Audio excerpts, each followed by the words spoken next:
Welcome back. वाली class में मैंने आप लोगों को कहा था कि मैंने पहले 5 तरह के लर्निंग्स दिए थे, फिर इन्होंने रिवाइज्ड में 6 तरह के लर्निंग्स दिए हैं। उनमें से सबसे पहला जो है that is the formation of the Catholics. Catholics क्या आई होती है, हमारी जो नीड होती है वो हम डिज़ायर्ड गोल के साथ एसोसिएट करते हैं। मतलब जो हमारा एंड रिज़ल्ट होना चाहिए उसके साथ हम उसको एसोसिएट करते हैं। फॉर एग्ज़ाम्पल लाइक अगर आप लोगों को प्यास लगी है तो आप पानी पियोगे। यू विल अगर आपको भूख लगी है तो आप खाना खाओगे। तो आपकी नीड को सेटिस्फाई कर रहा है फूड। जब आपको भूख होगी, जब आपको प्यास होगी तो आपकी नीड को सेटिस्फाई कर रहा है वाटर। यानी कि हम सही को सही के साथ जोड़ते हैं। लाइक अगर आप एपी बनना चाहते हो तो आप लोगों को उसके लिए क्या करना है, एलिजिबिलिटी के लिए आप लोगों को चाहिए नेट। तो आप नेट की प्रिपरेशन करोगे, ना कि आप सी टेट की प्रिपरेशन करोगे। तो अगर फॉर एग्जांपल आपको टीचर बनना है तो आप सी टेट की प्रिपरेशन करोगे, ना कि नेट की प्रिपरेशन करोगे। तो इसको हम कहते हैं कि हम सही को सही के साथ जोड़ते हैं। लर्नर्स जो होते हैं वो किसी स्पेसिफिक ऑब्जेक्टिव को, किसी स्पेसिफिक आइडिया को किसी पर्टिकुलर नीड के साथ वो जोड़ते हैं या एंड रिजल्ट के साथ जोड़ते हैं। दूसरा जो है दैट इज़ फी लर्नर जो है वो कोई स्पेसिफिक प्लान बनाता है ताकि वो किसी स्पेसिफिक जो उसका मकसद होगा उसको वो अचीव कर सके। को हम या आप ऐसे भी बोलोगे कि मैं एक कॉग्निटिव मैप बनाती हूँ। मैं ये रूटीन फॉलो करूँगी तभी मैं कोई गोल अचीव कर पाऊँगी। उसी को हम कहते हैं फील्ड एक्सपेक्टेंसीज। उसके बाद है इक्विवेलेंस बिलीफ्स इन्होंने सिकिनर से प्रभावित होके दिया है। जो BF सिकिनर थे। इक्विवेलेंस बिलीफ्स क्या है, लाइक मैं आप लोगों को छोटी सी एग्जांपल दूंगी कि आप लोगों को ऑफलाइन क्लासेस हो रहे थे और अब आप लोगों को ऑनलाइन क्लासेस हो रहे हैं। यानी कि MA डिग्री पाने के लिए आपको ऑफलाइन क्लासेस भी लेने हैं और ऑनलाइन क्लासेस भी लेने हैं। इक्वली दोनों इम्पॉर्टेंट है। तो हर एक स्टेप, इक्विवेलेंस बिलीफ से मुराद है कि हर एक स्टेप इम्पॉर्टेंट है आपका गोल अचीव करने के लिए। इसी तरीके से आपने अगर नेट दिया होगा कभी, तो आपके नेट के पेपर में नेट के लिए 2 पेपर्स आते हैं, पेपर 1 एंड पेपर 2। आप बोल सकते हो कि पेपर 1 इम्पॉर्टेंट है कि पेपर 2 इम्पॉर्टेंट है क्वालिफाई करने के लिए।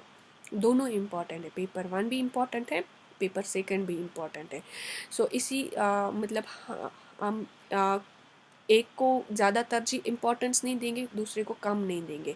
सो हर एक स्टेप इक्वली इम्पॉर्टेंट है मेरे गोल को अचीव करने के लिए। उसको हम कहते हैं equivalence beliefs. Now the next is field cognition mode. Field cognition में क्या होता है, आपकी लर्निंग में आपकी एजुकेशन जुड़ी है, आपकी लर्निंग में आपकी इमोशंस जुड़ी हैं, आपका थिंकिंग पैटर्न जुड़ा है, आपके बिलीफ्स जुड़े हैं, आपका जो इर्द गिर्द का माहौल है, सराउंडिंग्स जो आपके हैं वो आपके लर्निंग को इफ़ेक्ट कर रहे हैं। यानी कि how you perceive your surroundings, how you perceive your environment, वो आपकी लर्निंग को इफ़ेक्ट कर रहे हैं। उसको हम फील्ड कॉग्निशन कहते हैं। तो ये फील्ड कॉग्निशन इन्होंने गेस्टाल्ट की थ्योरी से लिया है। And the next one is motor patterns means कि जो हम हाथ पाँव चलाते हैं, ठीक है। लाइक जो भी स्टिमुलस हमें मिलता है उसके लिए हम जो मूवमेंट्स करते हैं उसको हम कहते हैं मोटर पैटर्न। या आप लोगों की लाइव क्लास हो रही है तो उसके लिए आप लोगों को कोई ऐप देखनी है कि जिस पे हमारी लाइव क्लास हो रही है, उसको सीखना है, आपको मोबाइल को स्क्रॉल करना है, वटेवर। मतलब आप मूवमेंट्स करते हो, आप अपने हाथों को चलाते हो। These are the psychomotor skills, ठीक है। तो था इन्होंने ये गत्री से प्रभावित होकर ये मोटर पैटर्न लर्निंग दी थी। उसके बाद है ड्राइव डिस्क्रिमिनेशन इन्होंने हल से ली थी।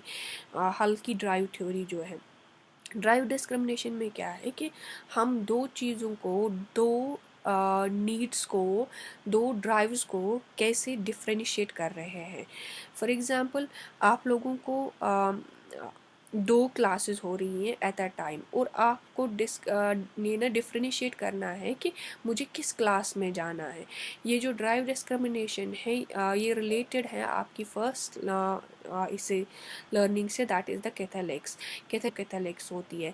तो यहाँ पे आप देखोगे कि यहाँ पे ड्राइव जो है, कौन सी ड्राइव मेरे लिए, कौन सी नीड मेरे लिए मुझे जल्दी सेटिस्फाई करनी है, उसी के हिसाब से आप वही उसी काम को कर रहे हो।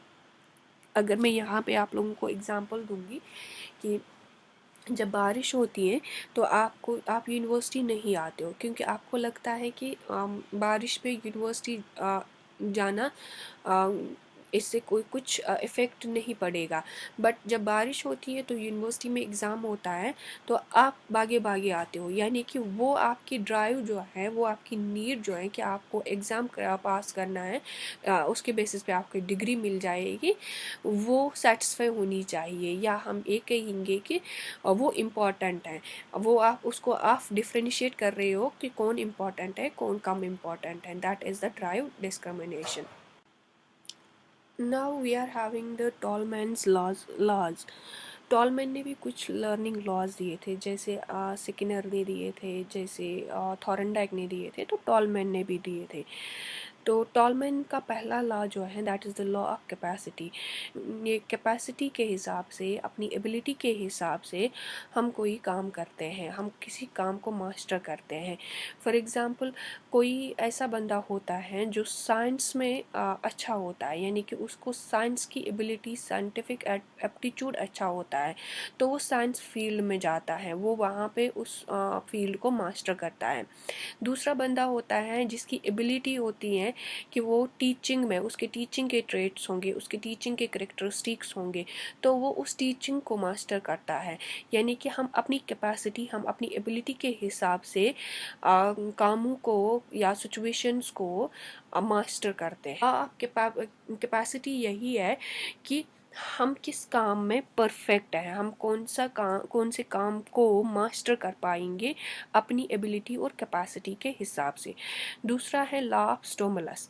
सो लॉ ऑफ स्टिमुलस से क्या है कि स्टिमुलस को तभी हम यहाँ से रेस्पॉन्ड करेंगे जब हमें स्टिमुलस समझ आ जाएगा।